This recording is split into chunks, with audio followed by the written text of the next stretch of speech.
We've been doing this for about a decade, and I'm pretty sure I know why PBL failed at your school. So you tried project-based learning and it flopped.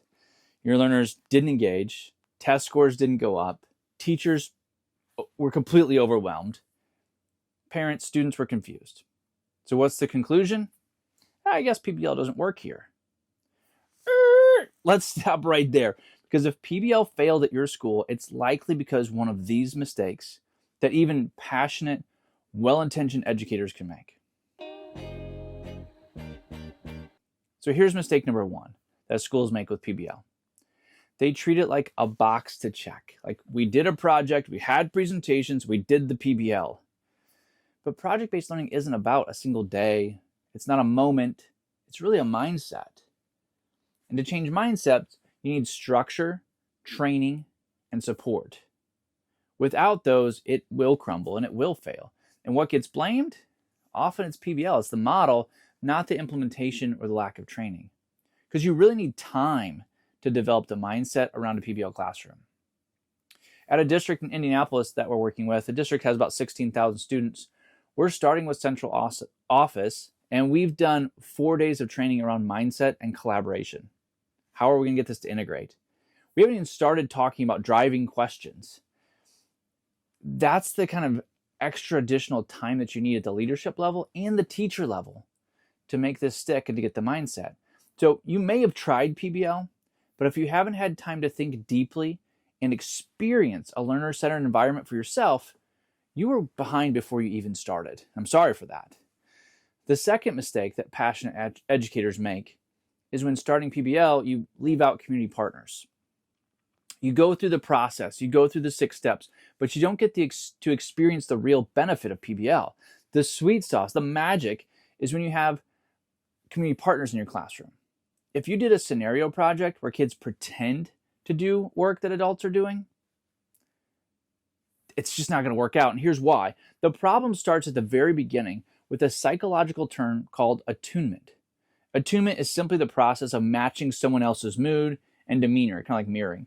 Attunement happens when, you know, that really optimistic person who enters the room and you just feel better because they're in the room? Do you have one of those people? I hope you do.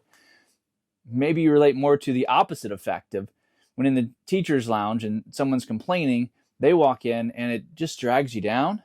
That's attunement, when you grab onto someone else's energy. So when you're running a fake scenario PBL, you know the project isn't real. And your students feel that same feeling through attunement. They know it isn't real, and subconsciously they act accordingly. You all know there will be a grade at the end and a full dumpster at the end of 4 weeks. This will lead to PBL failing, 100%. To move towards success, build out an authentic PBL unit with a community partner and a real world problem. You will see and feel that this work is going to make a difference. And your learners will match your excitement subconsciously through that attunement. You know it's real. You know it's going to have an impact. They're going to believe that it's real as well, because it is. They're going to get excited about it. This work matters to your community, and it's important. And your learners get to feel that. It makes all the difference. The third mistake is asking teachers to do PBL without any kind of training.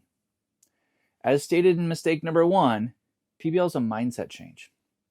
It's different than the way we've been doing school for the last 100 years. It takes time, it takes training. Getting one teacher trained and then expecting them to teach everyone else won't work either.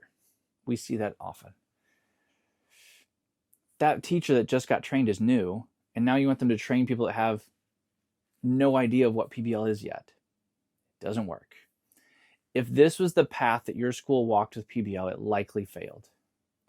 Over the last decade, we've had school after school come to Magnify Learning and explain this path.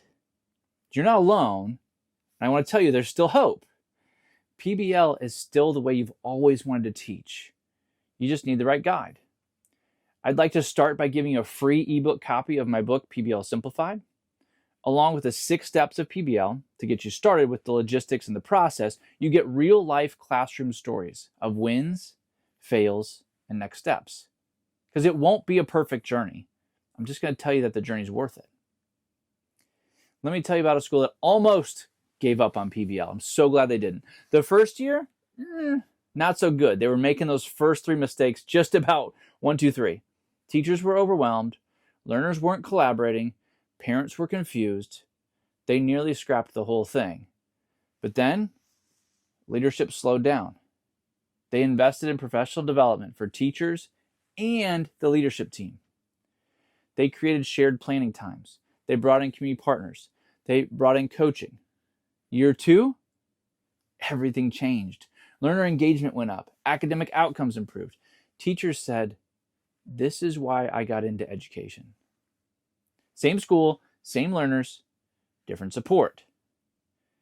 Don't blame the fruit when the soil is dry. There is a right path and a wrong path to get PBL moving. And again, if you've gone down that wrong path and it hurt, just back it up and let's get you going down the right path. If your PBL failed, don't throw out the model, fix the conditions. You don't need to abandon project-based learning. You need to build the foundation that it needs to thrive. So here's how it works. You need a shared vision. You've got to have structured training because, again, you're changing 100 years of pedagogy. It's a lot of inertia, right? You need planning time for this. You've got to be able to think through this. You have to build some things. You need a collaborative culture amongst the adults so that you can get it down to the learners. You've got to bring in community partners. I promise it's not as hard as it might seem.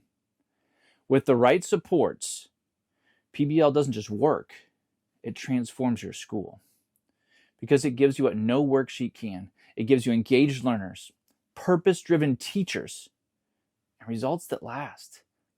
So whether you're a solo teacher or an admin leading a school, we've got communities, they're listed in the description, that can help you move forward with success. We've all failed while implementing. There's no shame in that. It's all throughout the book. You'll get my fails over and over again. Lots of fails to implement. But now we have answers. We've got resources and courses to help get you started again. But this time with success.